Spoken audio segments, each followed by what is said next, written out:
Hi, thanks Yasmina. Hi everybody, welcome to today's webcast on managing family safety in Windows 7 with some information, Windows 8 information at the end that you might find useful. Once again, I gather we've got people from all over the world. I gather there's people from Pakistan and South America and all sorts of interesting places, so welcome to everybody.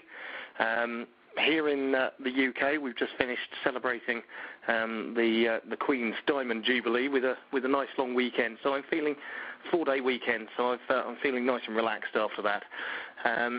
So it'll be interesting to see in the chat room, which is working here. Sometimes it doesn't work for me. I think they do deliberately. Be interesting to see if you've been doing anything to celebrate the Jubilee as well. If you've been doing anything for your kids. But kids is why we're here today. Children is why we're here, because we want to keep children safe on the internet, because there are all manner of dangers out there these days for them. So this is what we'll be talking about. But first of all, who am I? Well, I'm the author of Troubleshooting Windows 7 Inside Out, which I think Yasmina will say at the end of this webcast is the O'Reilly ebook deal of the day, apparently. So there's discounts available there on that. I'm also the author of the next edition of it's now Troubleshoot and Optimize Windows 8 Inside Out, which is going to be on pre-release, I think, in the next week or two. So you'll be able to see an early version of the book. And also for non-technical users and beginners, Windows 8 out of the box from O'Reilly as well. And I'm a Microsoft MVP, Most Valuable Professional, which is an award they give out to technical professionals each year. So that's me. So I'm going to split this presentation into 3 parts. Getting started with family safety, setting up and using the parental controls built into Windows 7, and then I'm going to look at additional website filtering that's built into Internet Explorer.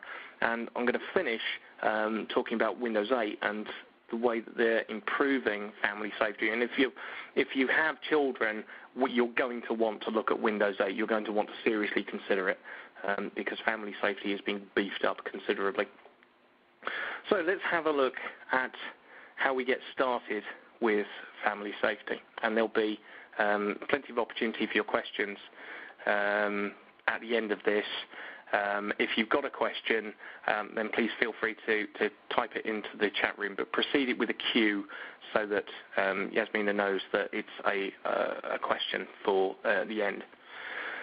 So the most important thing is to create creating a safe environment for your children and for your family is in education and negotiation. Children aren't going to know what is dangerous for them online unless these things are explained to them and in ways that they understand. They're also very likely to rebel against anything that parents say, because this is what children do. I did it. I'm sure you all did it as well when you were young. If your parents say you must not do this, then that's all the more temptation to see why they said don't do it. So education and negotiation is absolutely at the core of providing a safe environment for your family and for your children. So it's well worth sitting down with children and explaining to them what some of the dangers are, but also taking an interest in what they do online. You're not prying on them, you're not snooping on them, but you're showing an interest. And you never know, your children might really like you taking an interest in what they're doing and the websites they like to visit.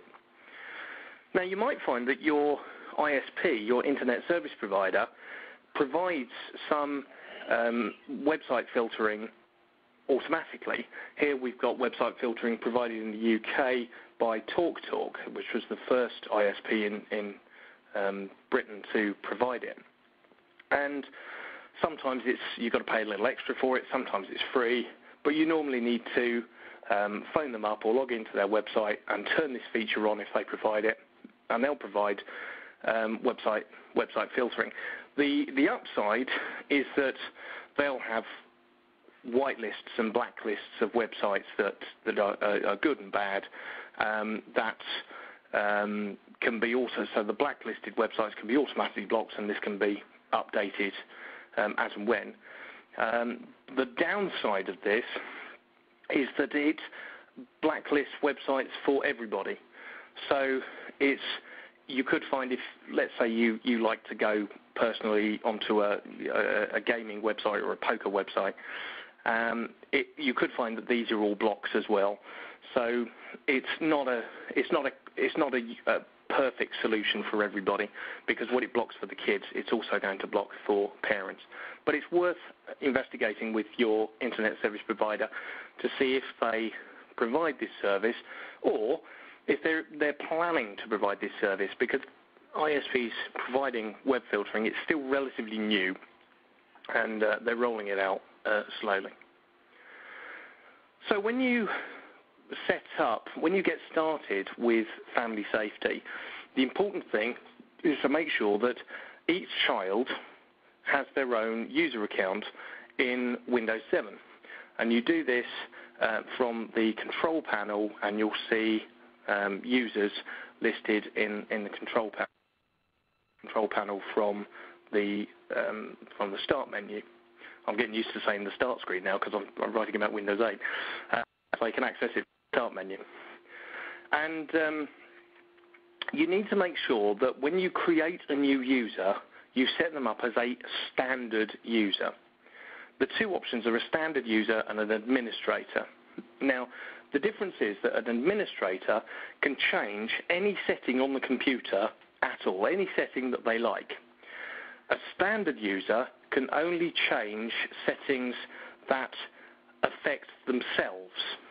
They can't change settings that affect any other user. So they can't, for instance, turn the parental controls off. So set children up as a standard user in Control Panel. As I say, go to Users, and you'll see the options there to create a new user account. So here, say type user into the Start menu search box, or select user accounts in the Control Panel. And here are the instructions on how to do it. Click the Manage Another Account link and create a standard user, and then just give that user a name, and that user will be set up. So now that user account is created, and here I've created one for my dog, my border collie, Jed, who is here and who says hello. No, he doesn't say hello, he's asleep. You need to make sure that your account, your administrator account, and the default user account in Windows is always an administrator, because it has to be, because you have to be able to make changes.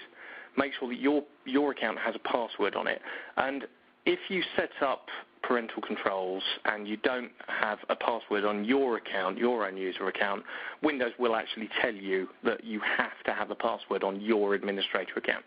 And the reason for this is that if you don't have a password on your user account, then your children can just log into your account and turn the parental controls off, and you don't want that. So you need a password to stop them from being able to get in to turn the parental controls off. And you'll need to make sure, if you've got other administrator accounts, let's say other adults in the house have got administrator accounts because you want them to be able to change things on the computer, they need to have passwords on them as well. It's very important that all administrator accounts have passwords. So how do we set up the actual parental controls in Windows 7? Well, you can access the parental controls from the Users panel or from the Control panel, or you can type Parent into the search box at the bottom of the Start menu, and you can find them that way. So firstly, you'll be asked which user you want to set them up for, and you need to set them up for each user individually. So if you've got a separate account for each of your children, perhaps because they're different ages, and I'll talk more on this shortly, then you need to set each one up individually, but you only need to do it once. and you can set up different controls for different users. So in the main controls panel, you've got different settings that you can use. You've got the times that they can use the computer. You've got the games that they can play, and you've got other controls here as well. And you'll be able to see here at a glance what controls are turned on and what aren't. So let's look at each one of these in turn. The first one is when they're allowed to use the computer. Now, this doesn't mean that at times when you say that they're not allowed to use the computer, that Windows will just automatically log them out and the computer will shut down. They'll be given plenty of notice if their time has come to an end because you say, for instance, let's say, for example, that you don't want them using the computer after 8 o'clock at night because that's bedtime. Then they'll be given plenty of notice that they're coming to the end of their time, and and their session's going to end, and they'll be logged off. So if they're doing their homework and they're working on documents in something like Microsoft Word, they'll be given plenty of notice of that. Now, this is very simple to fill in. All you do is you drag coloured blocks to determine when they are and aren't allowed to use the computer, and you can set it throughout the whole of the day for 7 days a week. They can be different on each day, so you can, for instance, give them longer on a weekend.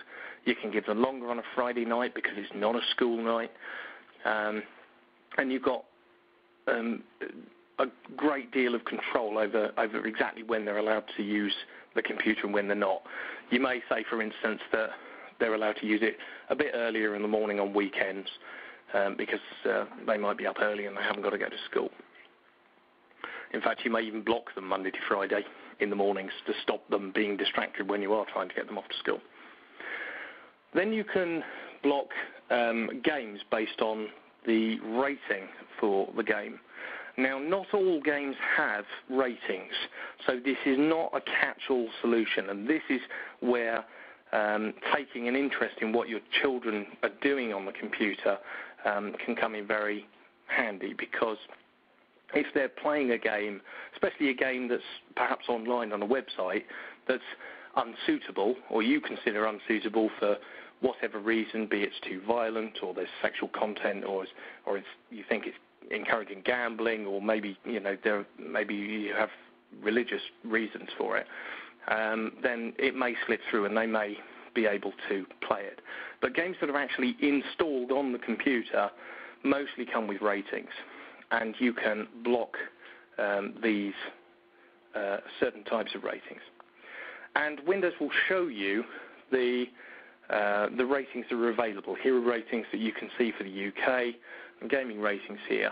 And you can say that they can't play games, or they can play games at any level up to, and then you set the maximum age level which that user can play games. And if they try and launch a game on the computer that's has an inappropriate rating for them, then Windows will not allow them to do it. You can also, in the parental controls, set what programs they are allowed to use. But I don't recommend you actually do that. It might prove difficult sometimes, especially if you have programs on your computer that you use for work or for business that you don't want them to use.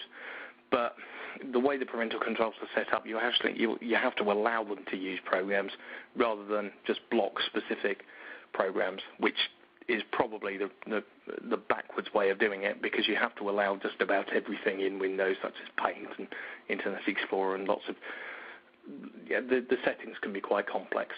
So you're probably best just leaving that and taking an interest in what they do and what programs they use. Now, what we do have is website filtering in Internet Explorer, because where I spoke previously that you can have your internet service provider block certain types of website, because certain websites and certain types of content you have controls within Internet Explorer to set this up yourself. Now, they're not perfect, but I'm going to get to improvements in a bit. You access these by clicking the settings icon, which is the little cog wheel in the top right of Internet Explorer windows, and select Internet Options. And when you go into Internet Options, in the window that appears, you want to click on the Content tab, and then you've got a link there to Parental Controls, so you can still get into the Parental Controls there. But just below that, you've got a Content Advisor, and you can turn on the Content Advisor. So when you go into the Content Advisor, it looks complicated, but it's not really, because in the middle of it you've got a slider bar with 3 different settings on it for the types of content that are going to be restricted. And Windows Internet Explorer is actually very good at blocking content automatically. So you can move the slider to block types of content depending on 3 main settings in Internet Explorer. But also, under the Approved Sites tab, you can approve and block specific websites.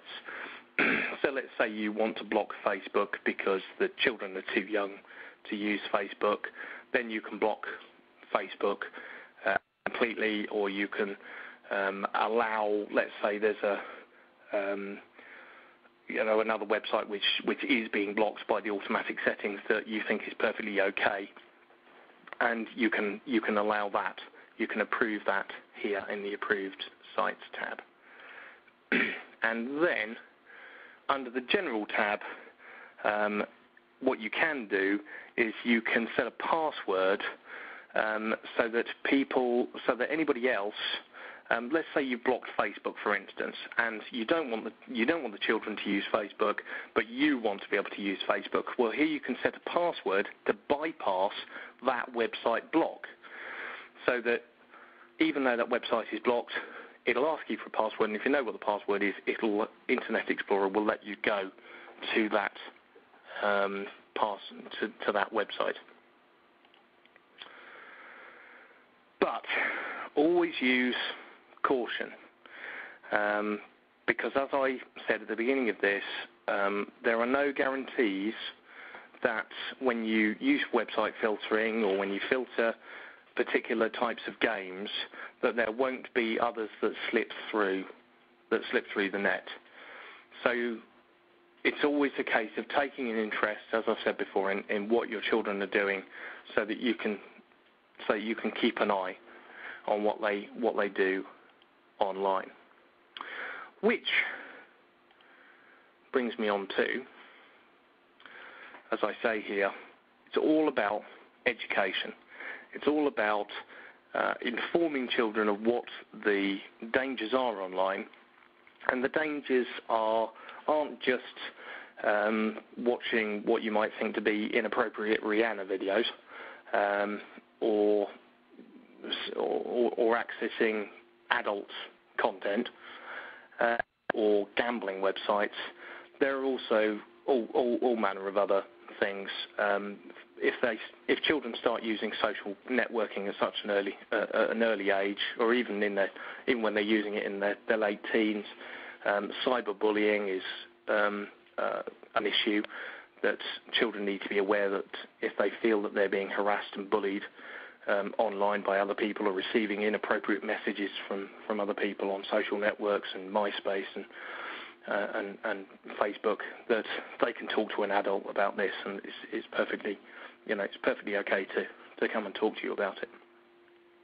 But I mentioned earlier on in this webcast that Windows 8, which is out in October, is bringing improvements to the parental controls. And there are significant improvements. First of all, when you create a new user account in Windows 8, you can specify there and then, just by checking a box, if this is a user account for a child. If you do that, then Windows 8 will then provide you with activity reports, which will show you what your children's doing online, how often they're doing it, the websites they go to most often, and it's going to be a very interesting and very useful feature. But again, it's not going to be this is absolutely everything your child has done online. It's the sort of most of. Another thing they're going to bring to Windows 8 is better website filtering. The sort of whitelist and blacklist website filtering that I mentioned that your ISP uses is coming in a much better format in Windows 8. It's being added into the parental controls, and you can choose different categories of websites such as social networking and gaming, but you can choose them dependent on the age range of your child and the types of site that you think are appropriate and inappropriate for them. So it's actually a very powerful feature, and if you're a parent, if you are in the least bit concerned about what your children do online, and I can imagine you are because you're listening to this webcast, then Windows 8 is definitely going to be worth considering because the features in it are absolutely fantastic. So that's it, a short webcast today. I'm taking a couple of months off for the summer, but I'm back at the beginning of September for 2 Windows 7 troubleshooting webcasts, and then in November getting started with Windows 8 shortly after that comes out, and then on the first Thursday of every month, continuing right throughout 2013. They're already all booked in. So please join us for those. But now we've got Q&A, and don't forget, this is how you can stay in touch through Facebook or Twitter or on my website, The Long Climb. So what questions do we have? So, hi, Mike. We do have several questions that have come in. Let me take them in the order they came in. We do have a question from Greg. Greg asks, does Firefox have similar features? Firefox, I don't know natively if Firefox has similar features, but Firefox is a very plug-in friendly browser, and there are thousands of additions you can get for Firefox, and there's bound to be a few quality parental control plugins. But remember that if you're doing it in the web browser, and this is why I think the web filtering coming in Internet Explorer in Windows 8 is a big improvement. If you're doing it in the web browser, you're doing it to affect everyone on that computer, which means that what you're blocking for the children, you're also blocking for yourself. Okay, thank you. Then we have a question from Rahim. Rahim asks, how about Google Chrome? Again, it's going to be the same. Google Chrome is a very lightweight browser, but there are still options available for it. Google Chrome is just an excellent web browser to use. It's every bit as good, if not slightly better, than Internet Explorer, but don't tell Microsoft I said that. And again, I wouldn't necessarily recommend filtering directly in the web browser unless you really have to, because what you block for the children, you block for yourself. Thank you. We have a question from Craig. Craig would like to know, what is your opinion of filtering sites via a DNS service like OpenDNS? Pass, frankly. I would. There's all sorts of ways to filter. I would always advise that it's best to use a parental control software or a service provided by your internet service provider, because if you start using domain name service facilities, then you do run the risk that other things on the internet, such as if you want to use Skype or things like that, may not work. Thank you. And we do have another question here from Rahim. Rahim asks, There are many unblocked proxy sites. What's your thoughts on how to deal with those? I'm not quite sure what you mean by that. Do you mean foreign websites that you want to get access to that are blocking by your IP address? I'm assuming that's what you mean. If that's what you mean, you can get software. I can't think of any off the top of my head, but you can get software that masks your IP address so that some country-specific services, such as the iPlayer from the BBC and some video services in America and elsewhere in the world, become available to you. But to be honest, the companies who provide this content are becoming extremely good at blocking the blockers, so to speak.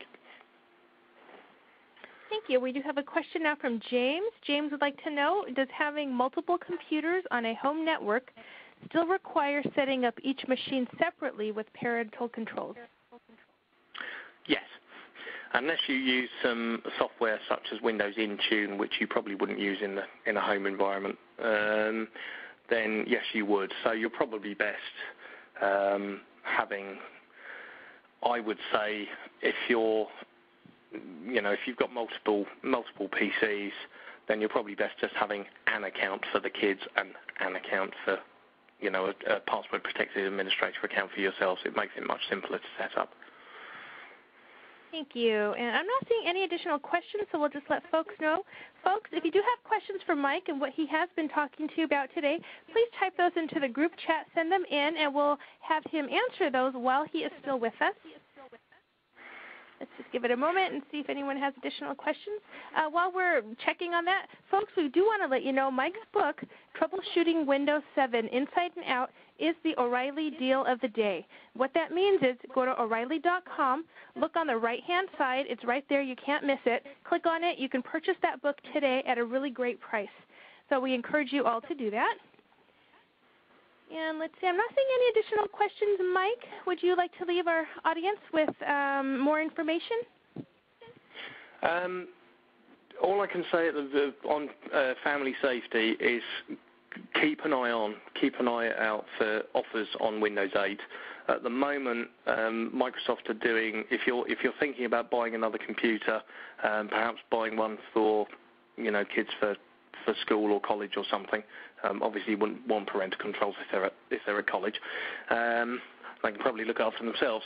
But if you are looking to buy another computer, Microsoft have just starting a scheme whereby until the end of January next year, if you buy a computer with Windows 7 on, you can get a copy of Windows 8 for it for, I think it's about £15, £15. Around about there. It's nice and cheap, and the parental controls in Windows 8 are absolutely, are much improved. Also, have a word with your internet service provider and see what services they offer.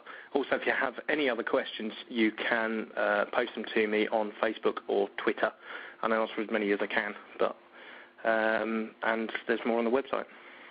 Perfect. Oh, it looks like we just got one final question in from Seth. Seth would like to know, how accessible are the reports? Can they be accessed by others, like the kids? I would say we've not seen them yet. We know Microsoft is doing it, but we haven't seen them yet. I would say no, they won't be accessible by children. They'll just be accessible through the administrator user account. I see there's another question coming as well. Oh, yes, Adam. Thank you, Adam. He asked, do the parental controls vary based upon the flavor of Windows 7, like Ultimate, Professional? No, they don't. They're exactly the same. They're in every version. They're in each version of Windows 7, and they'll be in Windows 8 and Windows 8 Pro as well. Great. We'll give it one more second here. I'm not seeing any additional questions, Mike. So with that, we are going to let folks know, push and get out in the group chat for you. You can visit Mike's website, The Long Climb. There's access there to contact him and how you can reach him on Twitter and Facebook as well. Mike, thank you for such a great webcast today, for sharing all your knowledge and expertise with us. We do appreciate it. We'd like to thank all of our attendees today as well and hope you've benefited from today's webcast. We'd also like to let you know Mike has some new books coming out. October 12th, he's got Windows 8 out of the box for O'Reilly Media and Troubleshoot and Optimize Windows 8 Inside Out for Microsoft Press. So keep your eyes open for that. O'Reilly.com and Microsoft Press books coming out for you there on Windows 8. Again, thank you, Mike. Thank you, everyone. This will conclude today's webcast. Goodbye, everybody.